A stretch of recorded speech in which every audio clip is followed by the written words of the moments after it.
Second world war, जी हाँ, second world war 1 सितंबर 1939 को start हुई और 2 सितंबर 1945 को ख़त्म हुई।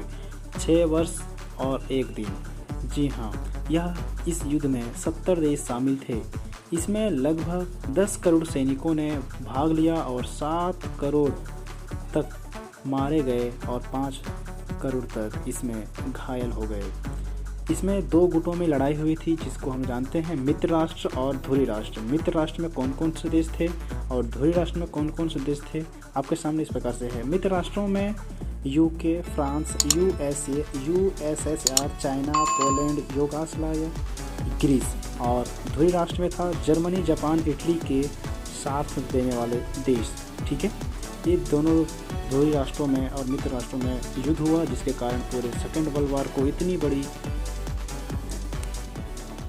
युद्ध का सामना करना पड़ा पूरे विश्व को, और पूरे विश्व इस युद्ध की चपेट में आ गई थी उस समय 1945 के समय। ठीक है, 1945 के प्रारंभिक महीनों में जर्मनी को उसकी सीमाओं में ठेल दिया गया। अब पूर्व से रूसी फौजें और पश्चिम से मित्र राष्ट्रों की फौजें आगे बढ़ती राजधानी बर्लिन तक पहुंच गई। विश्वास किया जाता है कि बर्लिन की घनघोर लड़ाई के दौरान हिटलर ने अपनी प्रेमिका ईवा ब्रान के साथ आत्महत्या कर ली। कहा जाता है कि उसके साथ मरने के कुछ ही घंटों पहले हिटलर ने शादी कर ली थी। 17 मई 1945 को जर्मनी ने पूरी तरह से आत्मसमर्पण कर दिया। जर्मनी के आत्मसमर्पण के बाद इटली में भी प्रतिरोध खत्म हो गया।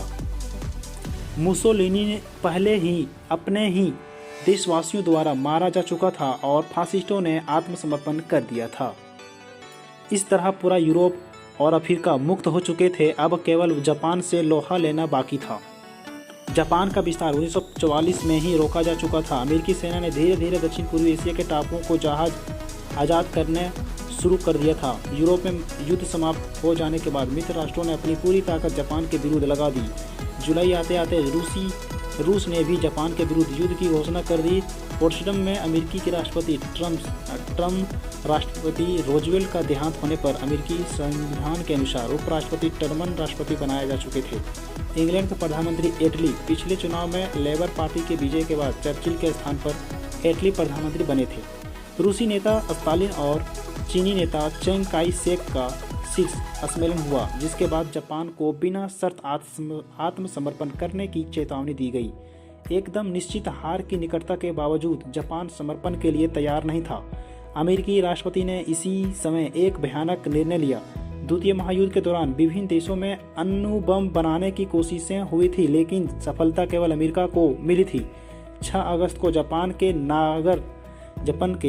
नगर हिरोशिमा पर इतिहास में पहली बार अणुबम का प्रयोग किया। सारा नगर नष्ट भ्रष्ट हो गया। फिर भी जुझारू जापानियों ने आत्मसमर्पण नहीं किया। 9 अगस्त को नागासाकी पर दूसरा बम गिराया। इन क्रूर प्रहारों से इन नगरों की वर्तमान तो समाप्त हो ही गया, विकिरण के नाते आने वाले पीढ़ियों के लिए भी खतरा पैदा हो गया। लेकिन इनका अपेक्षित नतीजा निकला और जापान ने हथियार डाल दिया।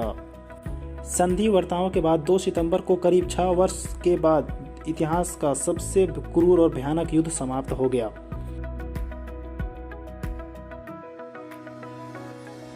नमस्कार दोस्तों, हमारे YouTube चैनल SAS मैं हूं सुजीत कुमार।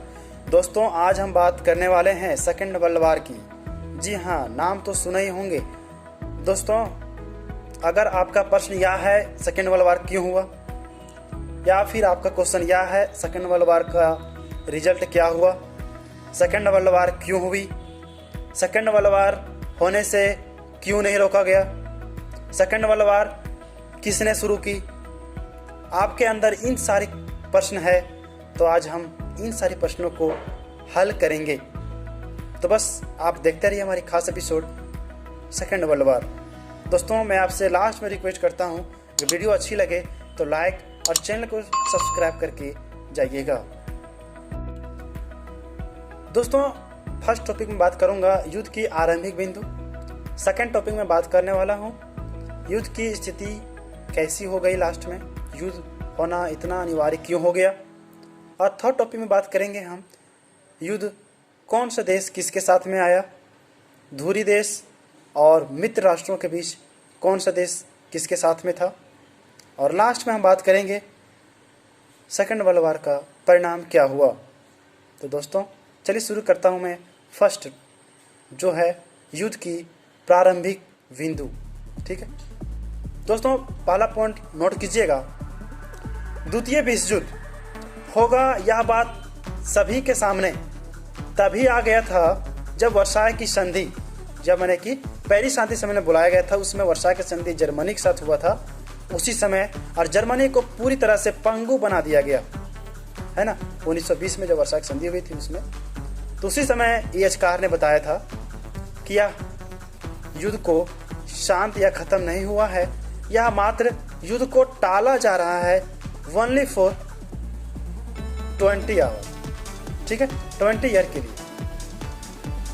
तो 20 ईयर के बाद ठीक हम देखते हैं कि 1919 से लेकर के 20 वर्ष जोड़ते हैं तो 1939 में हमारा द्वितीय विश्व युद्ध की आरंभ हो जाती है। फर्स्ट पॉइंट आपको हो गया।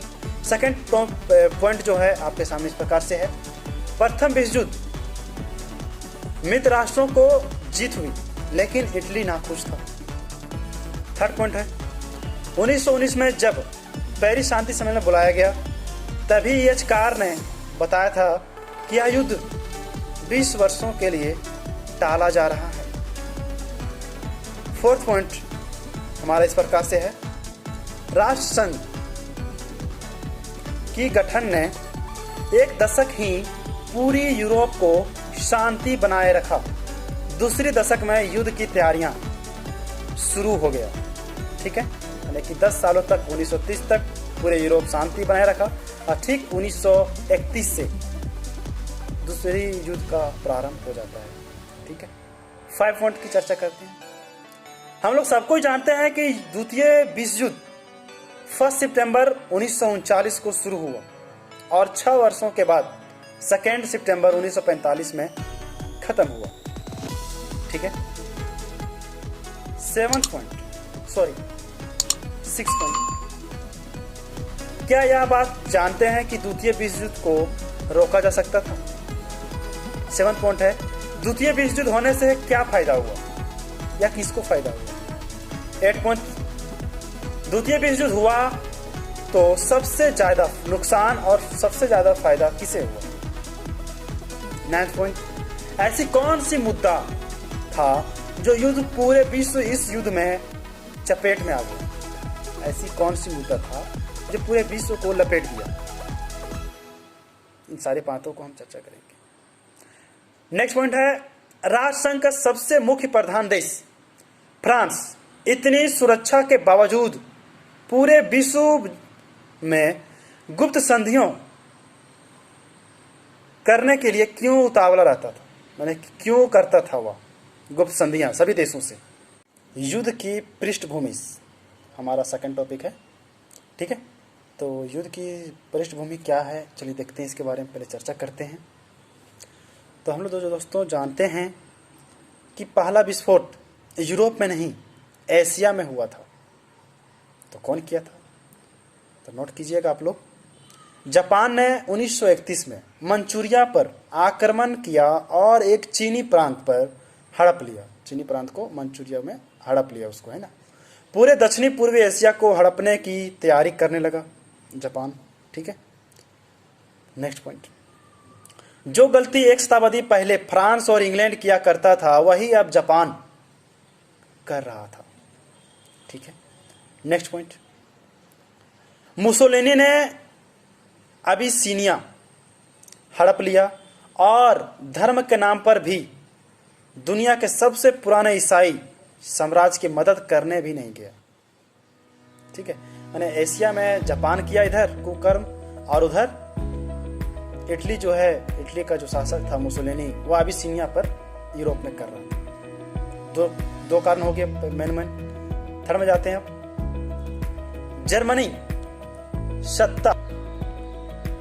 जर्मनी में सत्ता उग्रवादी और नस्लवादी साम्राज्य के हिमायती हिटलर के हाथों में आ गई। जब उसने राइन क्षेत्र में हस्तक्षेप किया तभी उसे सबक देना चाहिए था, लेकिन इसके विपरीत उससे ही लोग आतंकित होते गए। कहने का साफ अर्थ यह है, जर्मनी में उग्रवादी और नस्लवादी का जो सत्ता था वह हिटलर के हाथों में आ गया तो उस समय पूरा यूरोप उसको कुछ नहीं किया।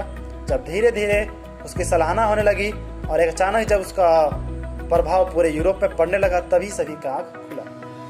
ठीक है, देखते हैं नेक्स्ट पॉइंट। म्यूनिख में ब्रिटेन और फ्रांस के प्रधानमंत्री ने स्वयं की हुई संधियां, मैंने कि आपस में जो संधियां की थी उसकी घोषणा पत्र को ताक पर रखकर चेकोस्लोवाकिया के साथ गलत होने दी और तुष्टीकरण के नीति के द्वारा हिटलर से शांति खरीदने का भ्रम में पड़े रहे। तो चेकोस्लोवाकिया के साथ मैंने कि जर्मनी का शासक जो था हिटलर, वह उसको बहुत कुछ किया, लेकिन वह फ्रांस और इंग्लैंड यानी कि ब्रिटेन जो था वह कुछ नहीं किया।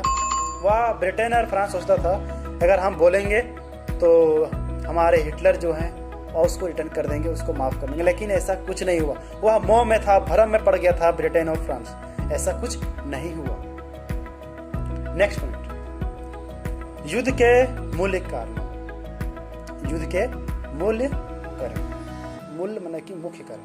ठीक है, मुख्य कारणों को भी चर्चा करें। क्या था मुख्य कारण?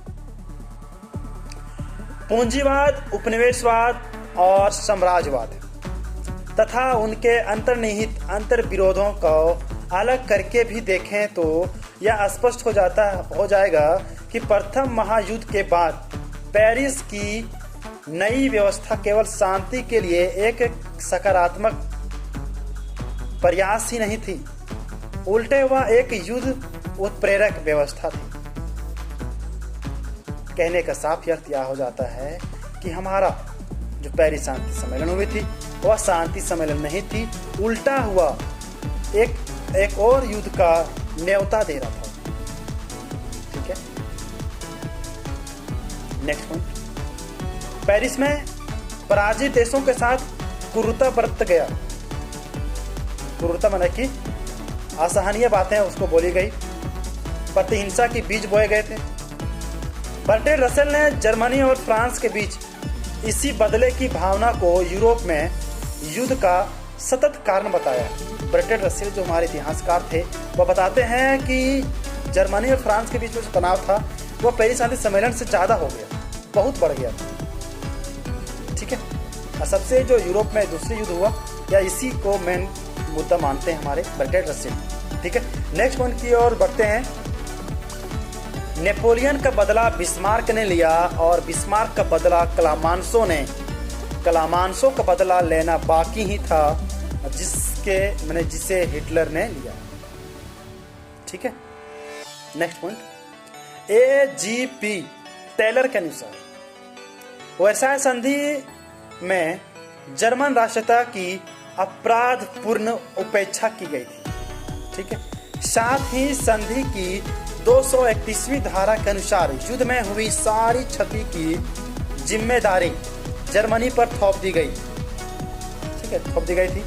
पूरे युद्ध का मुआवजा देना और अपनी धरती पर विदेशी सेना को झेलना किसी भी राष्ट्र के लिए दुष्कर होता। ठीक है, दुष्कर होता मैंने बहुत ही पीड़ा होती।